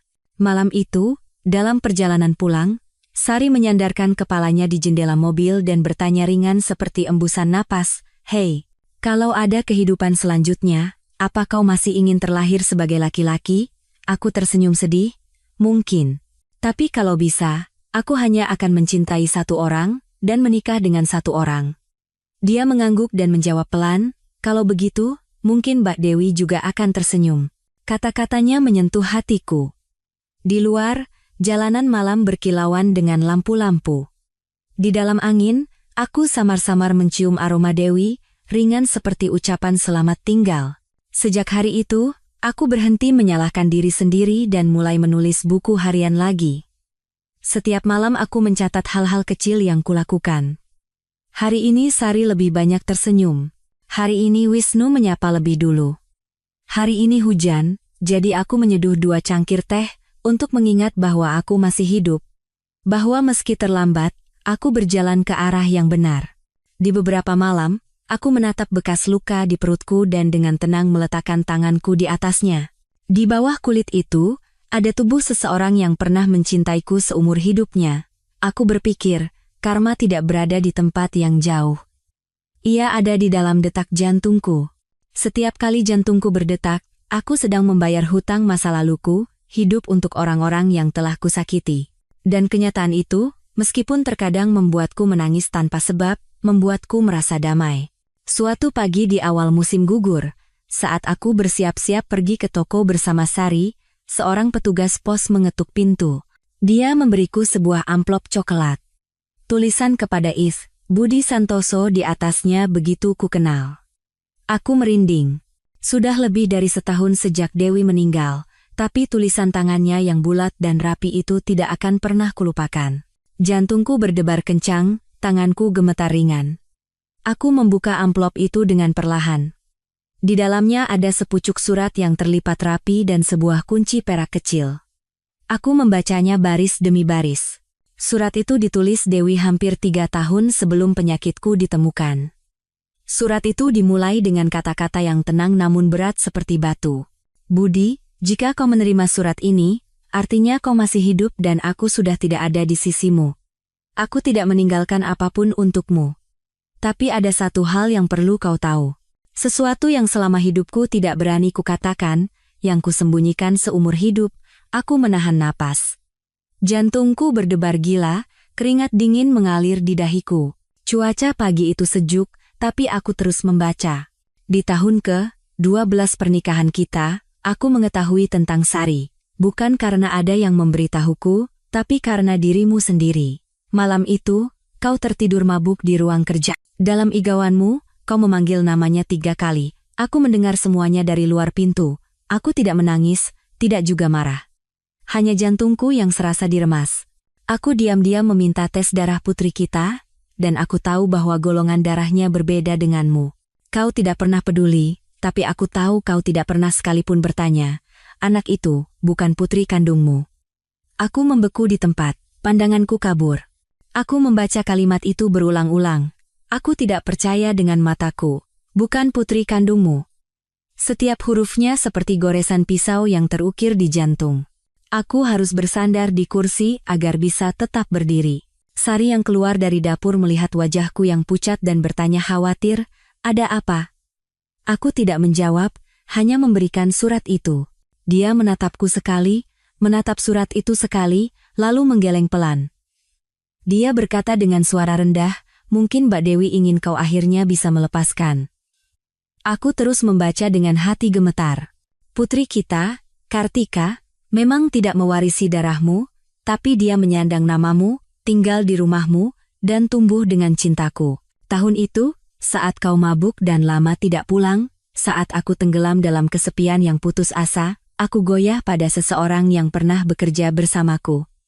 Seseorang yang menghiburku, lalu pergi. Aku menyembunyikan kenyataan itu. Karena jika aku mengatakannya, kau akan pergi, dan anak itu tidak akan punya ayah. Aku berniat mengaku, tapi aku mengurungkannya saat melihatmu menggendongnya di hari pertama sekolahnya. Setidaknya dalam rasa bersalah ini, kupikir aku memberimu kesempatan untuk menjadi ayah yang sesungguhnya. Jika ada kehidupan selanjutnya, aku tidak mengharapkan pengampunanmu. Aku hanya berharap kau mengerti, bahwa tidak ada satupun dari kita yang tidak berdosa. Aku menjaga rahasia ini seumur hidup agar tidak menyakitimu. Tapi jika kau hidup sampai hari kau menerima surat ini, aku ingin kau tahu, agar kau sadar bahwa kesalahan sedalam apapun bisa dibalas dengan pengampunan. Aku meletakkan surat itu. Badai berkecamuk di dalam hatiku. Selama bertahun-tahun, aku hidup dalam kesombongan sebagai orang yang dikhianati, dalam kemarahan sebagai orang yang ditipu. Ternyata, aku juga dilindungi. Aku mengkhianati istriku. Tapi istriku yang telah kusakiti selama 30 tahun, demi menjaga keutuhan keluarga untukku, telah menanggung beban kesalahan lain. Dewi tidak hanya menyelamatkan nyawaku dengan tubuhnya, tapi juga menyelamatkan jiwaku dengan kebenaran terakhir ini. Kunci perak kecil di dalam amplop jatuh ke atas meja. Di akhir suratnya, dia menulis, kunci ini adalah kunci laci ketiga meja kerjamu yang lama di kantor. Di dalamnya ada buku catatan yang selama bertahun-tahun kusimpan untukmu. Catatan uang yang kau kirimkan untuk Sari dan anak-anak.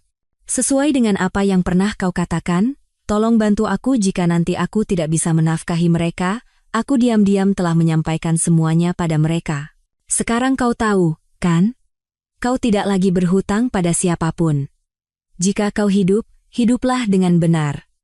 Jangan biarkan penyesalan menghancurkanmu lebih jauh. Aku meletakkan surat itu. Air mata mengalir di pipiku. Seluruh dunia serasa berputar. Dewi telah pergi dari hidupku, tapi dia telah membereskan setiap detail, hutang, dan kesalahanku sampai tuntas. Dia menyelesaikan segalanya dengan pencerahan sebelum pergi. Dia membiarkanku hidup, tapi tidak memberiku hak untuk lari. Sore itu, aku pergi ke kantor lama. Ruangan itu masih sama, tapi sekarang digunakan sebagai ruang rapat. Meja kerjaku yang lama terdorong ke sudut. Aku membuka laci ketiga. Sesuai surat itu, ada sebuah buku catatan bersampul hitam usang. Di halaman pertama, tertulis tulisan tangan Dewi, buku harianmu, kusimpan.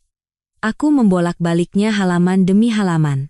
Setiap halaman penuh dengan catatan uang yang kukirim untuk Sari, kwitansi usang, catatan tentang dua dunia paralelku. Tapi di bawah setiap entry, Dewi meninggalkan catatan dengan tulisan kecil dan rapi, lunas, sudah ditransfer, biaya sekolah selesai, semuanya telah diselesaikan. Aku menutup buku catatan itu dengan kedua tangan gemetar. Saat itu, aku sadar bahwa aku tidak punya apa-apa lagi untuk dibayar, hanya harus hidup dengan benar. Dia selalu tahu siapa aku, dan dia mengawasi setiap langkahku. Bukan untuk mengendalikan, tapi agar aku tidak menjadi manusia yang sama sekali tidak berarti. Aku duduk kembali di kantor lama itu. Sinar matahari sore masuk melalui jendela, dan debu beterbangan seperti kenangan. Aku merasa seolah Dewi tersenyum di suatu tempat di dekatku. Tidak ada lagi celaan, tidak ada lagi amarah. Aku berkata pelan, "Kamu menang. Dewi, kamu telah membuatku sadar apa itu cinta sejati." Malam itu, aku membawa surat itu pulang dan menunjukkannya pada Sari. Dia selesai membacanya, terdiam lama, lalu berkata, "Mbak Dewi wanita yang aneh, ya. Seumur hidup dikhianati, tapi tetap memilih jalan untuk menyelamatkan orang lain. Ya, aneh sekali kan? Aku berhutang 2 kehidupan padanya. Jangan bilang berhutang lagi. Orang yang telah pergi hanya ingin kau hidup dengan baik. Mbak Dewi sudah melepaskan segalanya, sekarang kau juga harus melepaskan." Aku mengangguk dan menatap keluar jendela. Angin malam bertiup lembut, dan aroma bunga kenanga menyelinap seperti embun. Dalam kegelapan, aku bisa mendengar detak jantungku dengan jelas. Detak yang lebih lambat, lebih kuat, dan lebih damai dari sebelumnya. Saat itu aku sadar. Pengampunan bukanlah melupakan kesalahan, melainkan menerima bahwa setiap manusia memiliki sisi gelap. Dewi punya kesalahannya, aku punya kesalahanku. Tapi justru di dalam kesalahan itu, dia telah mengajariku apa itu cinta, apa itu pengampunan. Aku tidak perlu mencari penebusan di kuil atau kitab suci. Dewi telah mengajarkan segalanya dengan hidupnya. Malam itu, aku menulis buku harian lagi. Di hari Dewi pergi, aku mati. Di hari aku membaca suratnya, aku terlahir kembali. Aku menutup buku catatan itu dan melihat ke altar. Lilin bergoyang lembut, membuat bayangannya terpantul di dinding, samar namun lembut. Aku tersenyum tipis, menyatukan kedua tangan, dan berbisik, "Jangan khawatir, Dewi. Kali ini aku benar-benar tahu bagaimana harus hidup." Di luar, bulan sabit baru saja terbit. Cahayanya jatuh di atas atap, tipis seperti sutra, ringan seperti janji yang terlambat. Aku tahu, di suatu tempat di atas sana, dia masih tersenyum. Seperti dulu, dengan tenang. Satu-satunya yang berbeda adalah, aku tidak lagi bodoh, dan tidak lagi lari. Dan mungkin, itulah penebusan sejati seorang manusia.